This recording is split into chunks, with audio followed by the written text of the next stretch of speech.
ये तो ज़मीन है, विवाद है, मुकदमा है, जो अविरत संसार के जो विघ्न हैं वो अविरत चलते रहते हैं। पर मैया जो मैं अभी आपको प्रार्थना करने जा रही हूँ वो ये कि आप आशीर्वाद दो उन समस्त जगत की नारियों को कि वो बलवान बने, वो चरित्रवान बने, वो धर्मनिष्ठ बने और अपनी सम्मान की और लज्जा की रक्षा करने के लिए स्वयं पुष्ट बने, तत्पर।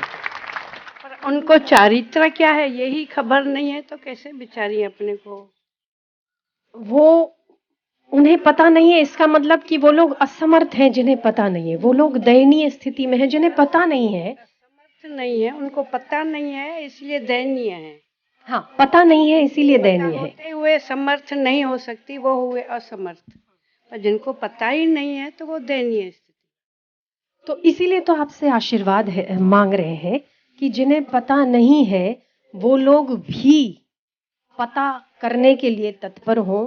और इस वैश्विक चेतना में एक ऐसा सिस्टम है, जैसे हम लोग गुलाम थे, जिस समय हमें आज़ादी नहीं मिली थी तो लगभग जन साधारण लोग ने ये स्वीकार कर लिया था कि हम लोग गुलाम हैं और हमें गुलामी में रहना है। पर चंद देशभक्त लोगों ने ही ठान ली कि हमें हमारे देश को आज़ाद करना है, और उसी की वजह से बाकी जनसाधारण लोग आज़ादी की मुक्त सांस में आज आप लोग और हम लोग विचरण करते हैं।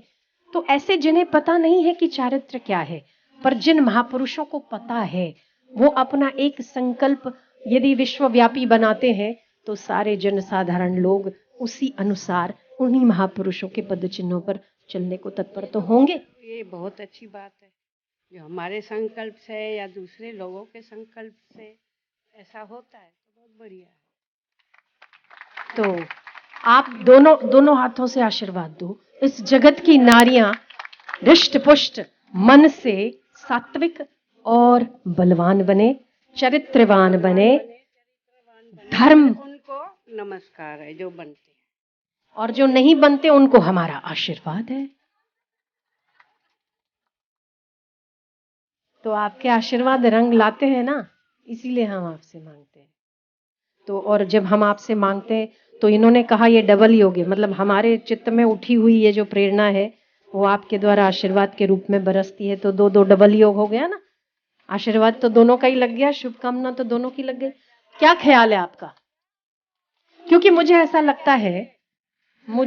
लगता है कि यदि नारी बलवान बनती है तो समाज बलवान बनेगा, उनका चरित्र अच्छा होएगा तो बच्चे बलवान बनेंगे, बच्चे चरित्रवान होंगे, वो आगे सब। इसका मतलब नींव पहले माता है, स्त्री है।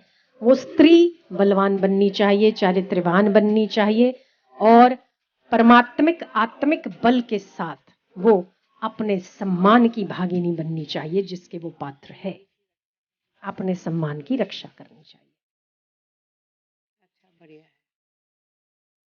तो मुझे आज नवरात्रि पूरे 9 दिन की आज सफल लग रही है कि अगर मैया जी ने स्पेशली उन स्त्री शक्ति के लिए आशीर्वाद दिया है। यदि स्त्री शक्ति मजबूत है तो परिवार, कुल, गांव, राज्य, देश और हमारा राष्ट्र भी मजबूत है, एक स्त्री के मजबूत होने से। तो जो लोग यहाँ पर बैठे हैं वो लोग भी अपनी मन की कामनाओं से कभी कभी हार जाते होंगे। हम उनसे भी ये कहेंगे कि आप मैया जी के इन आशीर्वचनों को याद करिएगा। और 2 वचन मैया, क्या उस समय ये लोग क्या सोचें कि अपने आप को बलवान मान पाए? क्या सोचना चाहिए उस समय?